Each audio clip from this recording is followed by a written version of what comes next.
नमस्कार प्रिय विद्यार्थियों, आज के वीडियो के माध्यम से हम लोग चर्चा करेंगे संस्कृत बीए फोर्थ सेमेस्टर के सिलेबस में शामिल यूनिट नंबर 1 के अध्याय संख्या 1 के बारे में। आपको बता दूं कि आज की वीडियो के माध्यम से चैप्टर 1 हम लोग कंप्लीट पढ़ेंगे। चैप्टर 1 में हम लोग संस्कृत काव्य परंपरा के बारे में समझेंगे कि आखिरकार संस्कृत काव्य परंपरा का उद्भव कैसे हुआ, काव्य शास्त्र परंपरा का और इसका विकास कैसे हुआ, उसको विस्तार से हम जानने का प्रयास करेंगे। बीए में अगर आप हैं और आप बीए के फोर्थ सेमेस्टर में हैं, संस्कृत आपका सब्जेक्ट है तो आपको यही पढ़ना पड़ेगा, ठीक है। और वैसे पेपर का आपके नाम है काव्य शास्त्र और संस्कृत लेखन कौशल, तो इससे बनने वाले इंपॉर्टेंट प्रश्नों को हम लोग चर्चा करने का प्रयास करेंगे। बहुत ही बारीकी के साथ चीज़ों को आपको समझाते हुए हम आगे बढ़ेंगे, ठीक है। तो आपको बिल्कुल टेंशन नहीं लेने का है, सब कुछ आपके समझ में आएगा, ऐसा मेरा पूरा प्रयास रहेगा ताकि आपको कहीं से कुछ और पढ़ने की ज़रूरत भी ना पड़े चैप्टर 1 से। तो ये चैप्टर 1 देखेंगे, फिर इसके बाद में चैप्टर 2 आएगा, ऐसे ही आगे चल करके हम चर्चा करते रहेंगे, ठीक है। तो welcome to Shukla study point, आप सभी का स्वागत है आपके अपने YouTube channel Shukla study point में। इकाई संख्या 1, ठीक है, यूनिट नंबर 1 जिसको आप अंग्रेजी में कहते हैं। देखिए इसमें आपको पढ़ना क्या है। सबसे पहली बात देखिए, इकाई संख्या 1 में इतने चैप्टर्स आपको पढ़ने हैं। पहला चैप्टर है संस्कृत काव्य शास्त्र परंपरा, जिसके बारे में आज हम चर्चा करेंगे। संस्कृत काव्य परंपरा में खास करके जो भारतीय काव्य शास्त्र की परंपरा रही है, चाहे वो हिंदी की काव्य परंपरा की बात करें चाहे संस्कृत की, तो संस्कृत की काव्य परंपरा भी एक प्रकार से हिंदी की काव्य परंपरा में पढ़नी पड़ती है। यानी अगर आपको हिंदी में काव्य शास्त्र पढ़ना है तो भी आपको यही काव्य शास्त्र यानी संस्कृत वाला काव्य शास्त्र पढ़ना पड़ता है, ठीक है।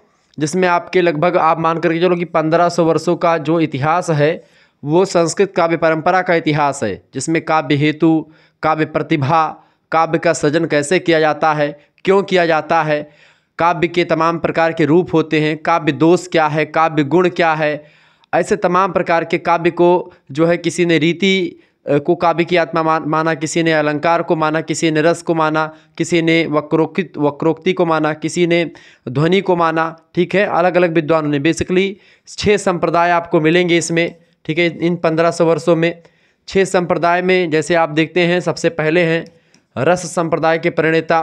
रस संप्रदाय के प्रणेता कौन है? आचार्य भरत मुनि। आचार्य भरत मुनि जो है उनका रचना है नाट्य शास्त्र, आपको पता होगा नाट्य शास्त्र। और नाट्य शास्त्र की अगर बात की जाए तो इसी नाट्य शास्त्र को आप सभी को पता होगा पंचम वेद भी कहा जाता है। क्या कहा जाता है? पंचम वेद भी कहा जाता है, पंचम वेद कहा जाता है इसको। किसने कहा है? ठीक है, चूँकि नाट्य शास्त्र में चारों वेदों से चीज़ों को लिया गया है, अलग अलग चीज़ों को अभी मैं चर्चा कर दूंगा उसके बारे में। तो नाट्य शास्त्र एक पुस्तक है जिसको लिखा है आचार्य भरत मुनि ने, ठीक है। भरत मुनि वह मुनि हैं जिन्होंने एक प्रकार से सबसे पहले काव्य परंपरा संस्कृत की शुरुआत करी। यानी सबसे पहले आचार्य हैं आचार्य भरत, जिन्होंने नाट्य शास्त्र पुस्तक लिखी, जिसमें इन्होंने कहा कि रसस्ते असो इति रसाः, यानी कि जो एक प्रकार से पाठक कोई कविता पढ़ता है, कोई नाटक देखता है या कोई कुछ भी देखता है और देख करके या पढ़ करके सुन करके कोई चीज़ उसके मन में विनोद का भाव उत्पन्न होता है, वही होता है रस। और वही रस जो होता है वह एक प्रकार से काव्य की आत्मा है। यानी कि बिना रस के अगर देखें तो काव्य जो है एक उसी शरीर की भांति दिखाई पड़ेगा जिसमें प्राण ना हो, यानी एक ऐसा मनुष्य शरीर जिसमें प्राण ही ना हो।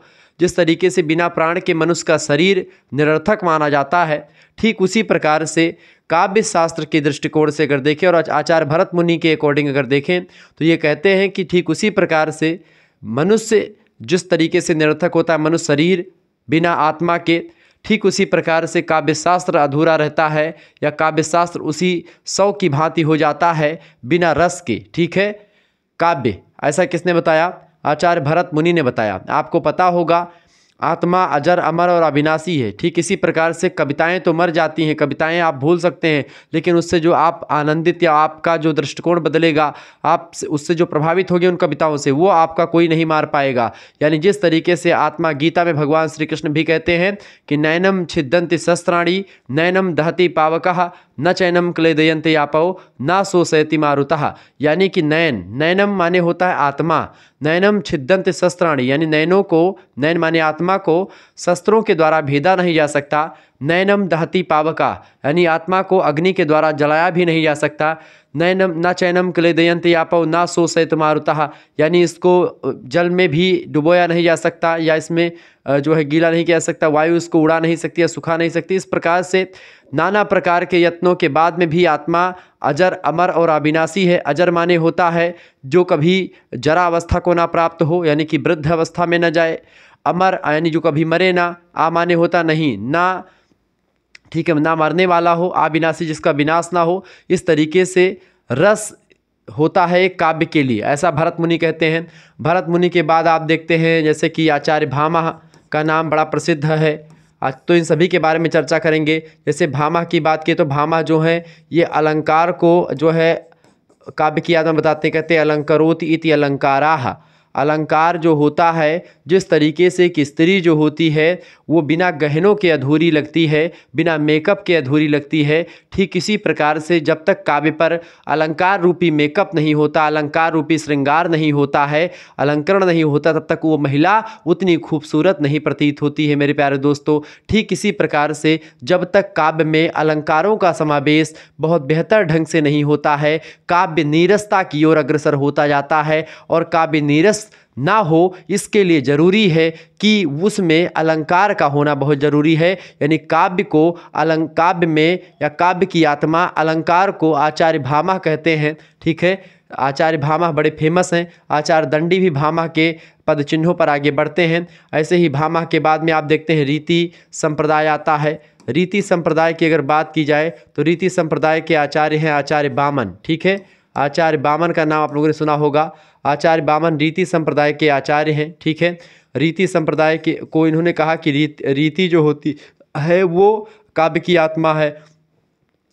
ऐसे ही आप देखते हैं कि औचित्य को क्षेमेंद्र ने, वक्रोक्ति को कुंतक ने, ठीक है, ध्वनि को आनंदवर्धन ने। इस तरीके से ये 6 विद्वान हुए हैं जिन्होंने, जैसे कौन कौन से, भरत मुनि, आचार्य भामह, आचार्य बामन, आचार्य कुंतक, आचार्य क्षेमेंद्र, आचार्य आनंदवर्धन। ठीक है, ये 6 आचार्य हुए जिन्होंने अलग अलग, यानी 6, किसी ने ध्वनि को, किसी ने रीति को, किसी ने वक्रोक्ति को, किसी ने रस को, किसी ने अलंकार को, किसी ने जो है औचित्य को, किसी ने ध्वनि को काव्य की आत्मा स्वीकार किया। उन्हीं सब के बारे में आपको पढ़ना है। मैं बारीकी के साथ चीज़ों को आपको समझाते हुए आगे बढ़ूंगा तो आप बेहतर तरीके से समझ पाएंगे। तो संस्कृत काव्यशास्त्र परंपरा के बारे में बेसिकली हम देखेंगे इकाई नंबर 1 में। फिर उसके अंदर प्रमुख काव्यों के बारे में चर्चा करनी है।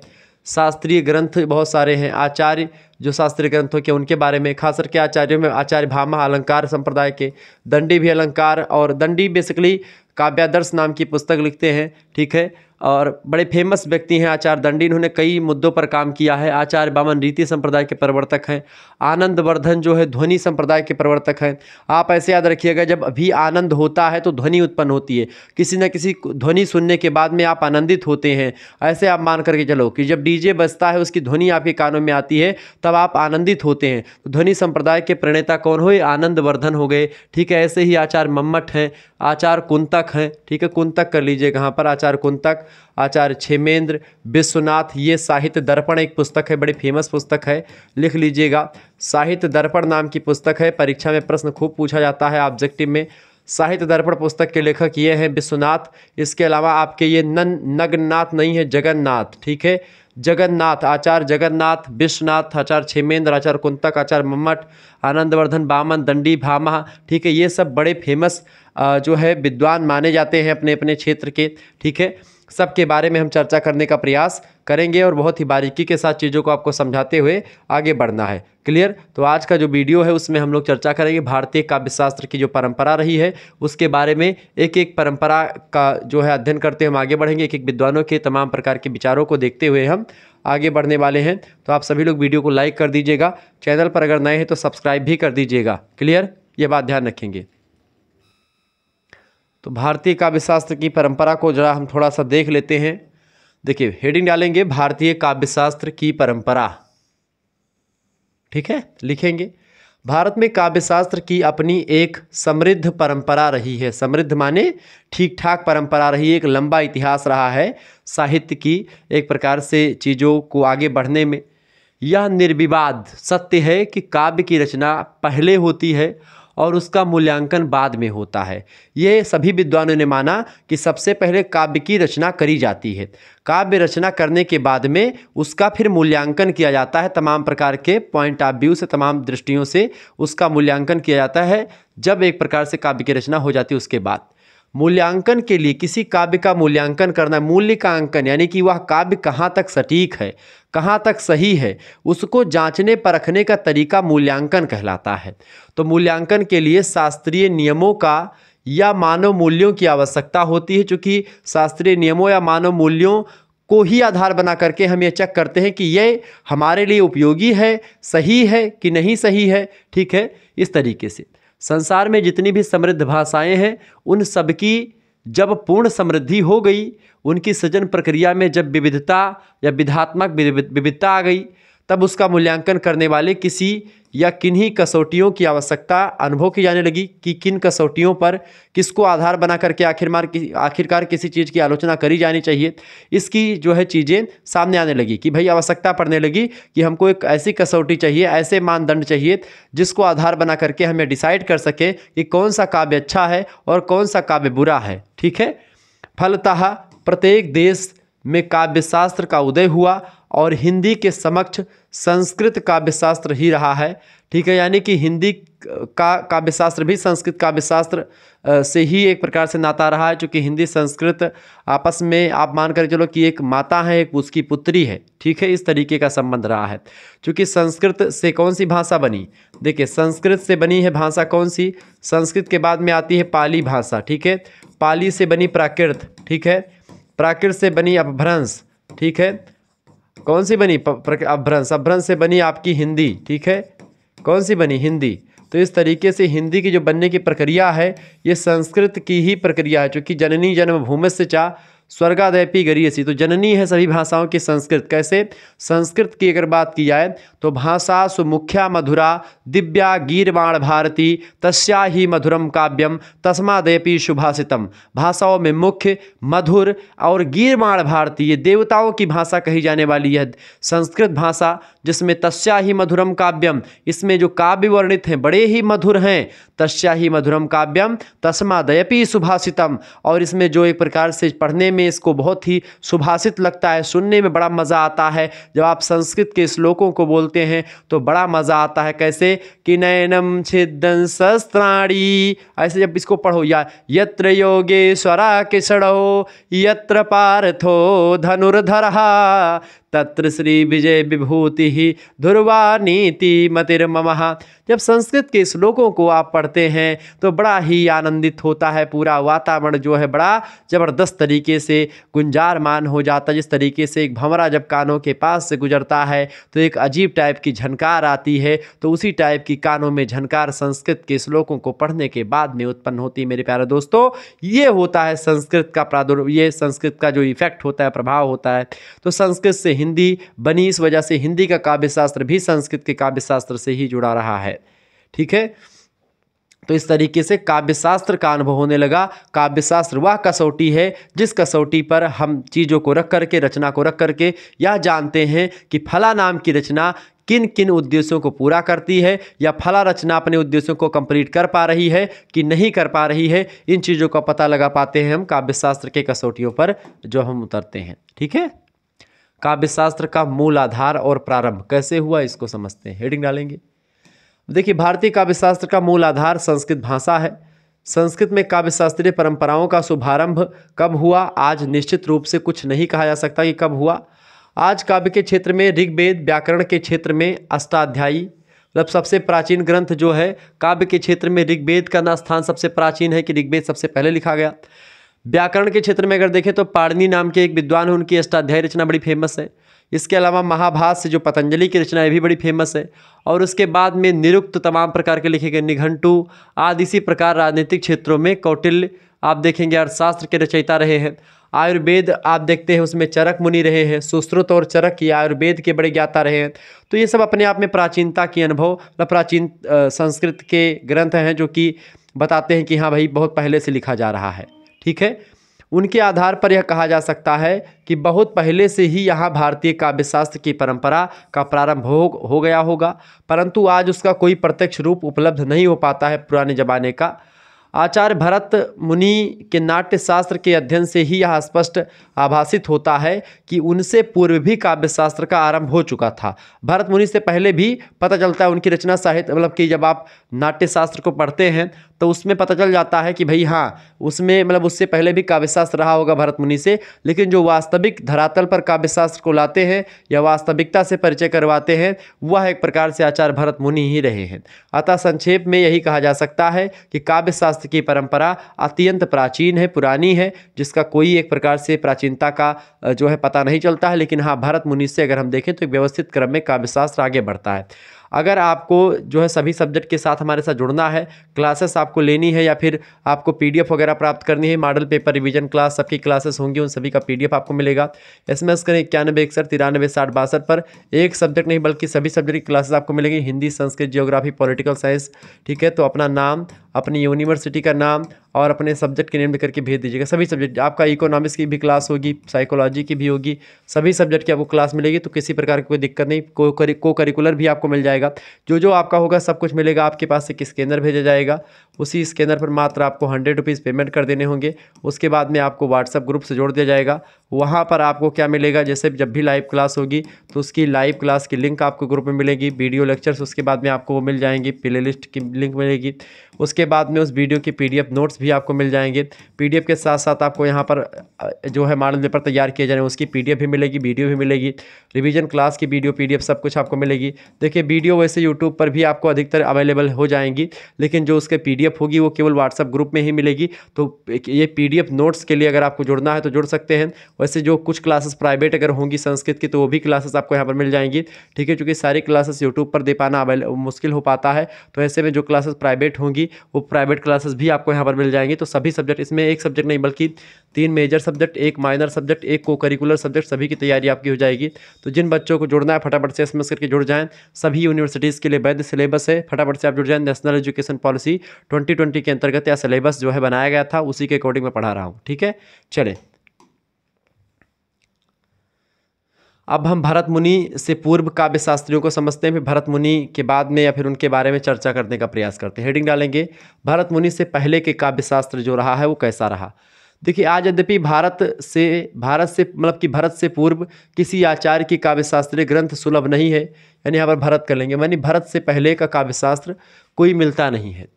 किंतु भरत और उनके समकालीन आचार्यों के ग्रंथों में सदाशिव, ब्रह्मा, कश्यप, मतंग, कोहल, नारद, दुहिड़ और जो है नादकेश्वर, ऐसे तमाम प्रकार के ऋषियों का नाम मिलता है जो एक प्रकार से काव्य शास्त्र के लिए जाने जाते थे, लेकिन उनका व्यवस्थित क्रम नहीं मिलता है।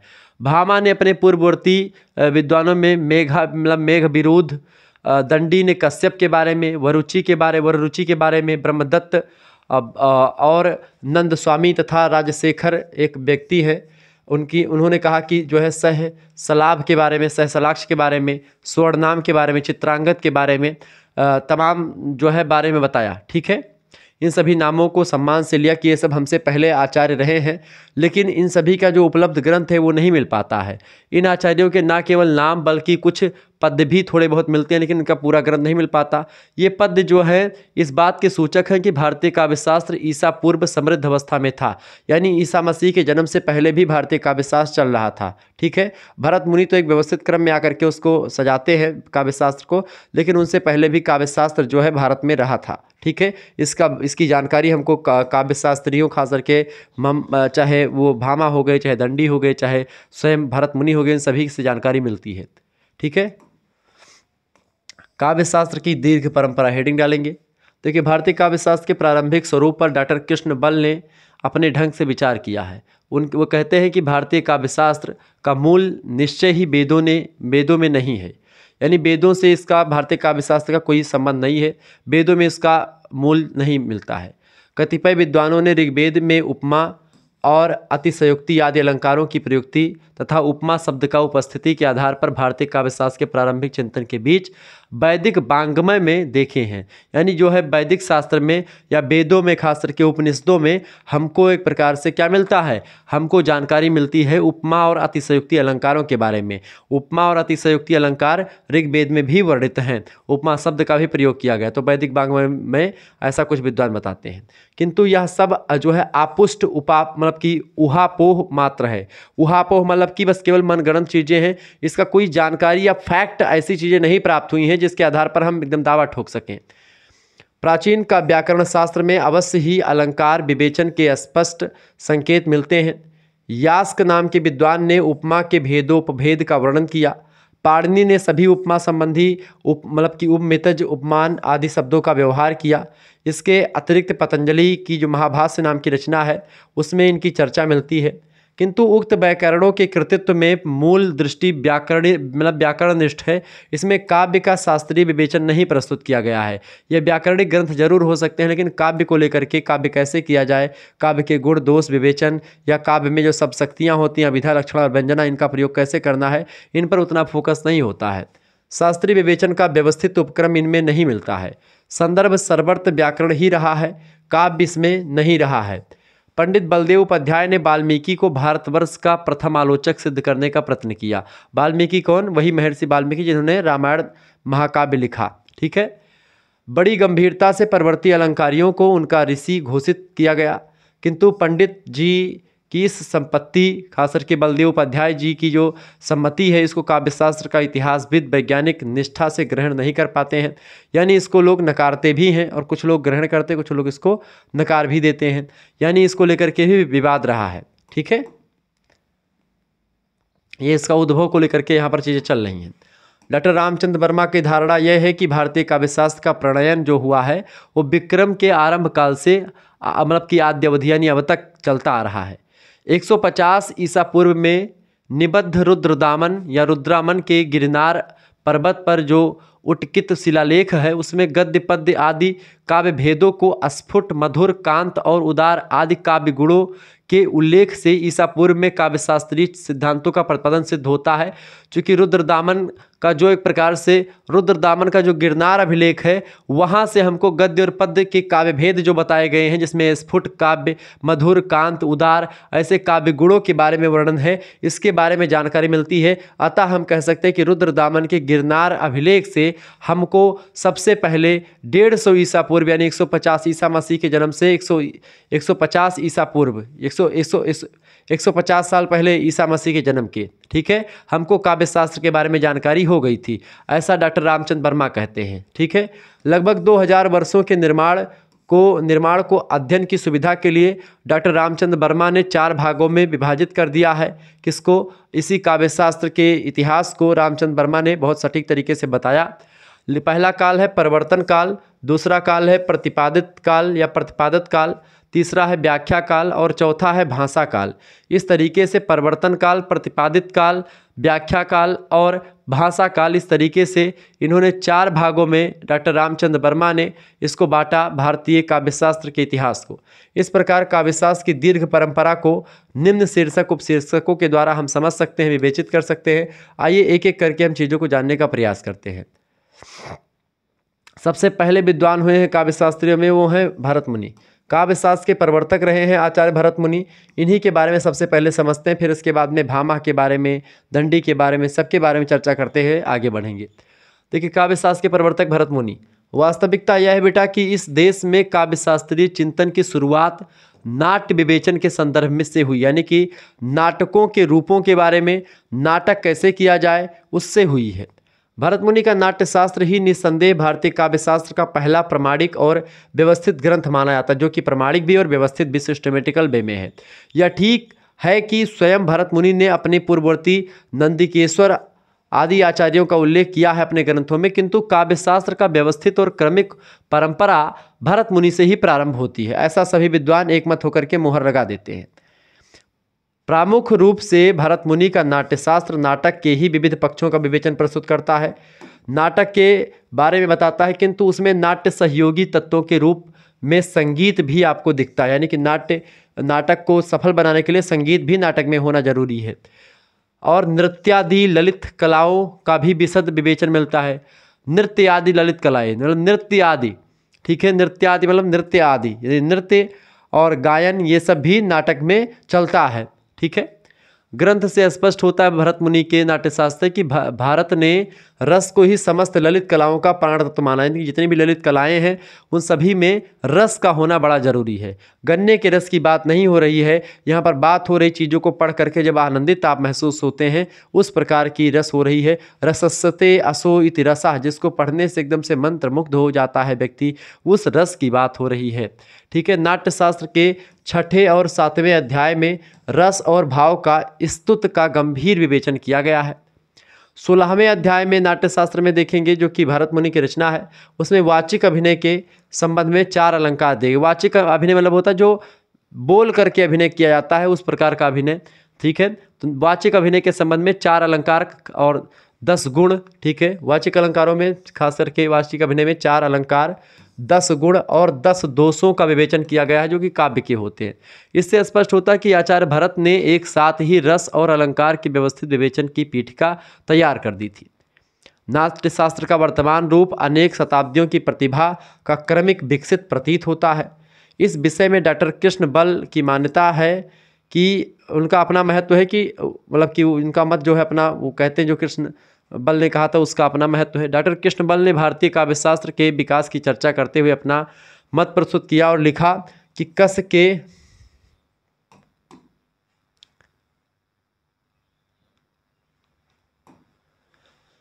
किसी के प्रति भरत का पक्षपात सर्वदा स्पष्ट ही है, क्योंकि उन्होंने नाट्य को मतलब कि जो है जो इनका मतलब भरत का पक्षपात है सर्वदा स्पष्ट ही है। रस के संदर्भ में यहाँ पर रस कर ले, रस के प्रति भरत का पक्षपात सर्वदा स्पष्ट ही है, क्योंकि उन्होंने नाट्य के संप्रेषण भाव के अंतर्गत आंतरिक वस्तु के रूप में रस का आख्यान किया है, जबकि अलंकारों की चर्चा उन्होंने वाग अभिनय के अंतर्गत नाटक के बाह्य प्रसाधन के रूप में करी है।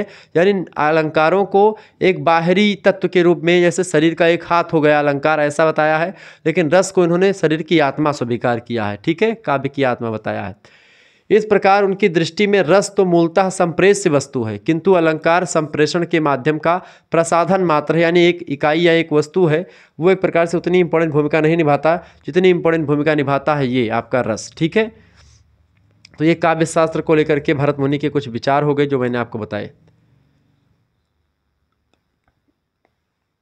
दूसरी पॉइंट हेडिंग डालेंगे, काव्य शास्त्र प्रतिपादन युग। प्रतिपादन युग कौन सा है? देखिए, भारत के पश्चात लगभग 500 वर्षों तक काव्य शास्त्रीय चिंतन की परंपरा के विकास को प्रमाणित करने वाली कोई विशेष सामग्री उपलब्ध नहीं होती है। ईसवी की 6ठी शताब्दी के आसपास यास्क नाम के विद्वान पाणिनि, पतंजलि आदि प्राचीन व्याकरणों की रचनाओं में उपलब्ध अलंकार विषयक सामग्री और भरतकृत नाट्यशास्त्र के अलंकार विवेचन से प्रभावित व प्रेरित होकर के काव्य के शब्दार्थ सौंदर्य से प्रेरित व पुष्ट चमत्कार को सर्वाधिक महत्व दिया गया है। इसको महत्व देने वाले आचार्यों में अधिकांश अलंकारवादी थे, यानी कि भरत मुनि के बाद में अलंकारवादियों का दबदबा रहा। इन अलंकारवादियों ने अलंकार को स्वतंत्र संप्रदाय के रूप में प्रतिष्ठित किया कि अलंकार एक स्वतंत्र संप्रदाय है अपना, जिसके प्रणेता रहे आचार्य भामा। परिणामतः रस को अलंकार की परिधि में समाविष्ट कर लिया गया कि अलंकार जब होगा तो जैसे कि आप अलंकार की वस्तु को पढ़ेंगे तो मजा आए, जैसे तरन तनुजा तरतमाल तरवर बहुछाई, हंसी हंसी भजे देख दुल्हा दिगंबर को, पाहुनी जी आवे हिमाचल की उछाह में। अब यहाँ पर आप देखते हैं हास्य रस का वर्णन किया गया है, लेकिन हंसी हंसी भजई दियख दुल्हा दिगंबर को, यहाँ पर आप देखते कहीं ना कहीं पे अनुप्रास अलंकार भी दिख रहा है। और ऐसे ही आपको मन मानो जन जानो, इस तरीके से आपको उत्प्रेक्षा अलंकार भी दिख रहा है। तो कहीं ना कहीं पे अलंकार और रस एक ही सिक्के के 2 पहलू हैं, या अलंकार को ज़्यादा प्रतिष्ठित किया, रस को उसी का एक अंग मान लिया गया अलंकारवादियों में इस युग में।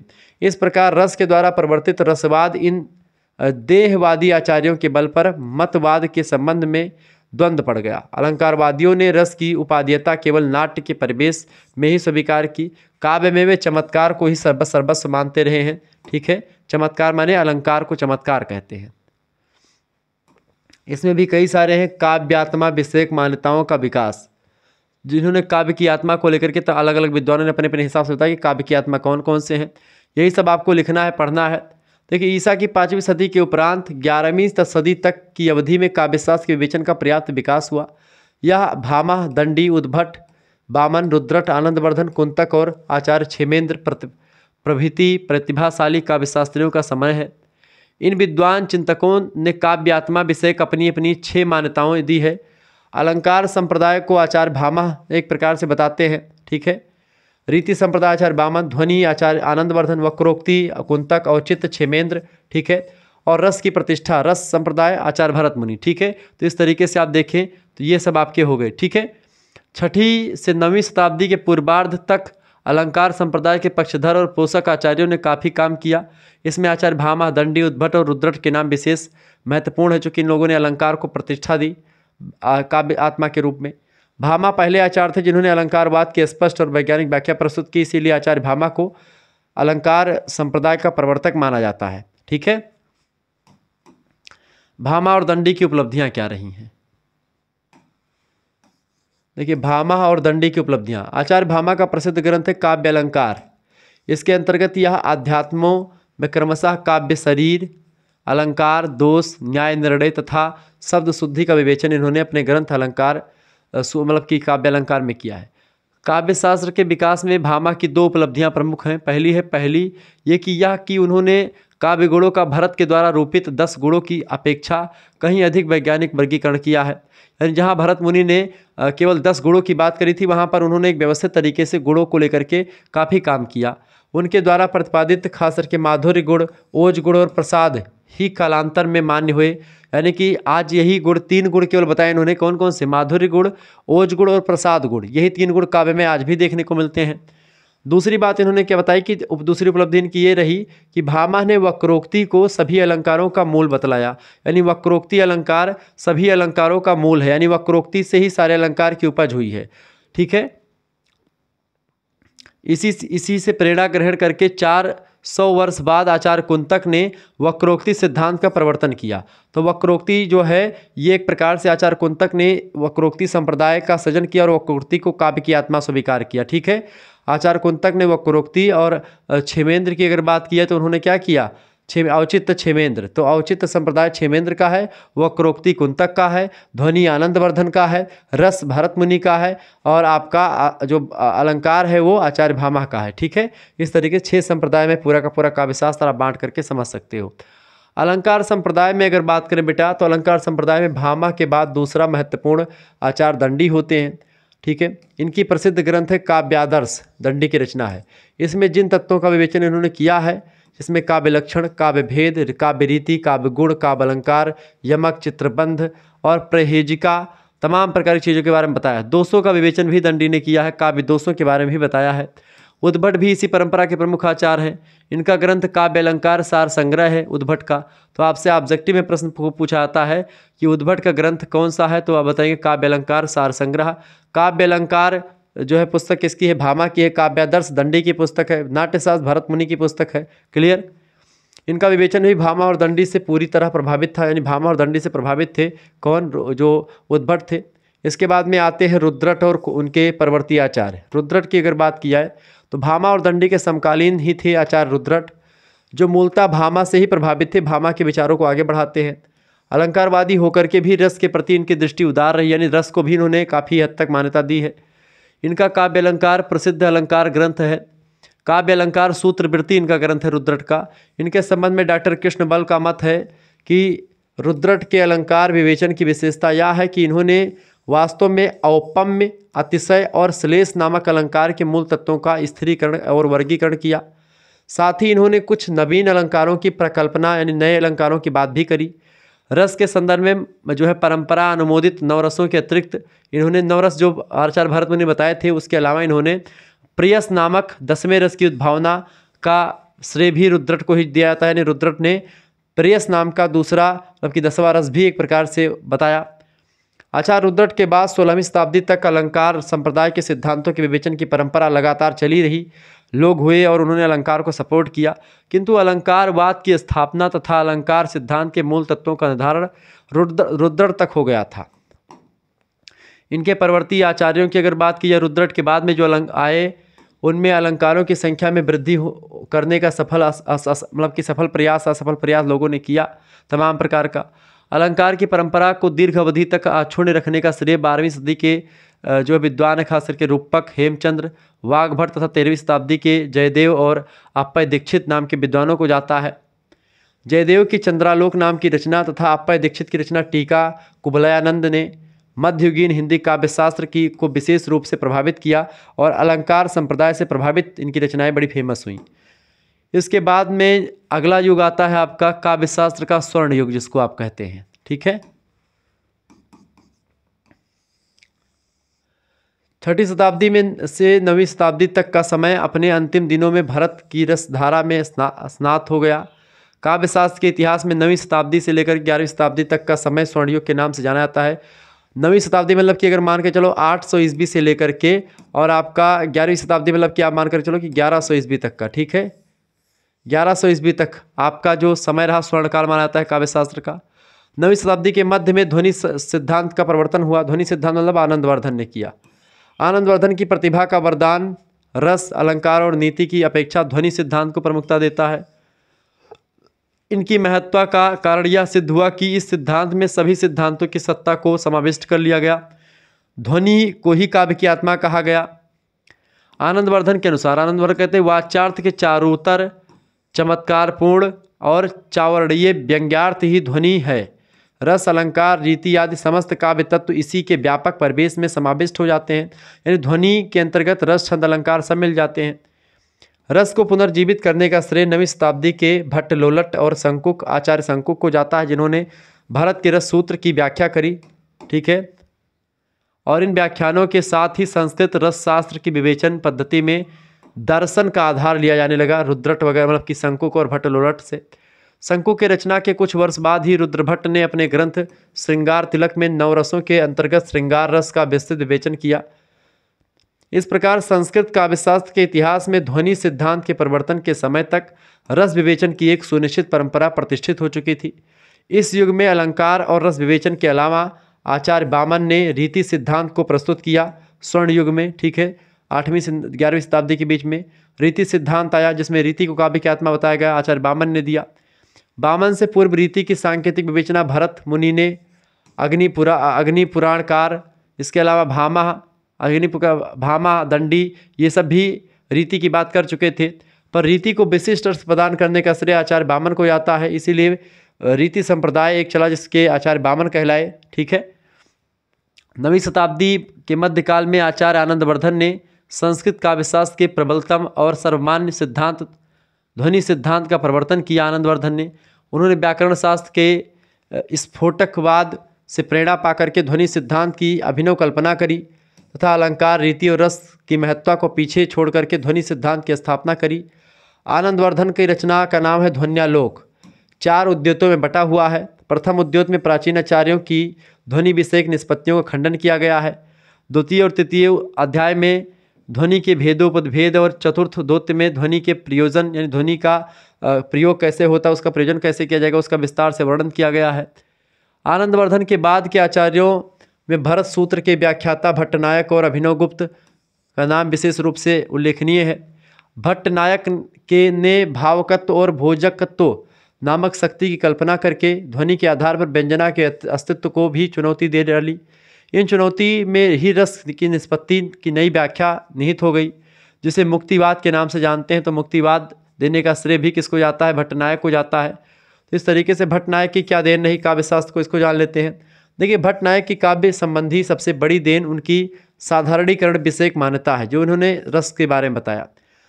साधारणीकरण को आगे चल करके भी अनेक विद्वानों ने थोड़े से हेर फेर के साथ स्वीकार किया है। खास करके हिंदी में साधारणीकरण का सिद्धांत आचार्य रामचंद्र शुक्ल भी देते हैं। अभिनवगुप्त ने भट्टनायक की समीक्षा की और अपने गुरु भट्टतौत से प्रेरणा पा करके अत्यंत विद्वतापूर्ण व्याख्या विवेचना प्रस्तुत करी। इसकी साधारणीकरण क्या होता है? रस, जैसे आप मान सकते हो साधारणीकरण कि आप गए नाटक को देखने के लिए या कोई मूवी देखने गए, तो आपके पहले बहुत टेंशन था, लेकिन मूवी देख रहे हैं तो टेंशन सारा दूर हो रहा है, आप मूवी के कहानी में एकदम से घुस जा रहे हैं। ठीक है, तो वो होता है साधारणीकरण कि आपका स्व जो होता है वो मूवी में मिल जाता है, मूवी में एक प्रकार से आप लिप्त हो जाते हैं, लीन हो जाते हैं एकदम से, वही होता है साधारणीकरण का होना। अभिनवगुप्त ने भट्टनायक की समीक्षा की और अपने गुरु भट्टतौत से प्रेरणा लेकर के अत्यंत विद्वतापूर्ण व्याख्या करी, विवेचना करी। ठीक है, उन्होंने भट्टनायक के द्वैताधृत भोगवाद का खंडन किया तथा रस अनुभूति को अभिव्यक्तिवादी व्याख्या से समझाया। इन आचार्यों के बीच में आचार्य राजशेखर भी हुए, जिन्होंने काव्य मीमांसा नामक ग्रंथ लिखा। राजशेखर ने काव्यशास्त्र के विविध पक्षों का उद्घाटन भी किया। इसमें इसी युग के अन्य आचार्यों में अगर देखेंगे तो धनंजय, भोजराज, महिम भट्ट, क्षेमेंद्र भी शीर्ष स्थानीय विद्वानों में गणनीय रहे। धनंजय तथा श्रृंगार प्रकाश महिम भट्ट का धनंजय का श्रृंगार प्रकाश रचना, महिम भट्ट की रचना व्यक्ति विवेक, क्षेमेंद्र का रचना औचित्य विचार चर्चा। ठीक है, औचित्य संप्रदाय के प्रणेता हैं क्षेमेंद्र। औचित्य विचार चर्चा नामक पुस्तक लिखते हैं, जिसमें इन्होंने एक प्रकार से भारतीय काव्य शास्त्र को समृद्धि की ओर आगे बढ़ाया, भारतीय काव्य शास्त्र का विकास किया। 11वीं शताब्दी के समाप्त होने तक आप देखेंगे कि भारतीय काव्य शास्त्र के इतिहास में ध्वनि सिद्धांत पर्याप्त प्रसिद्ध हो चुका था। 10वीं सदी के अंत में आचार्य कुंतक हुए, जिन्होंने वक्रोक्ति को काव्य आत्मा स्वीकार करके वक्रोक्तिवाद की महत्ता को प्रतिपादित किया। यद्यपि आचार्य कुंतक की मान्यता में पर्याप्त दम था, किंतु यह दुर्भाग्य ही है कि उनके बाद वक्रोक्ति की महत्ता मात्र एक अलंकार विशेष के रूप में रह गई। वक्रोक्ति को एक अलंकार माना गया, जबकि वक्रोक्ति को सबसे सफल ढंग से प्रस्तुत किया था इन्होंने, कुंतक ने।